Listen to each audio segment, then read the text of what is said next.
Les représentants des Nations Unies ont discuté de la situation en Libye alors que l'on s'inquiète du manque d'aide humanitaire dans ce pays en proie à la violence.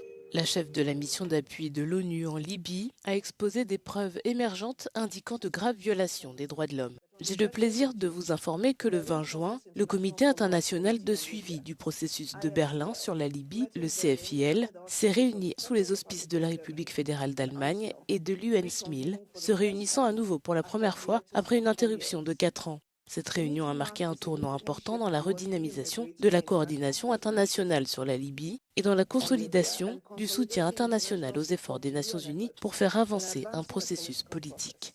Lors de la clôture de la session, Caroline Rodriguez-Birquet, ambassadrice et représentante permanente de la Guyane auprès des Nations Unies, a également souligné que le changement climatique était une autre menace à surveiller en Libye. Les impacts de l'inondation de 2023 à Derna, causée par la tempête Daniel, ont été aggravés par le manque de gouvernance, l'insuffisance des infrastructures et le manque de préparation. Compte tenu de ces défis, les donateurs conjoints appellent les autorités libyennes et les partenaires de développement à, d'une part, travailler à la mise en place d'un budget unifié et, d'autre part, investir dans la modernisation des barrages et d'autres infrastructures pertinentes.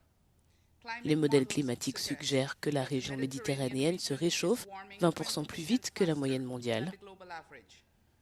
L'augmentation de la température de l'air s'accompagne d'une diminution de la capacité de rétention de l'eau. La modernisation des barrages libyens est donc essentielle. La chef de la mission d'appui des Nations Unies en Libye affirme que les conflits perturbent les opérations onusiennes, humanitaires et de développement.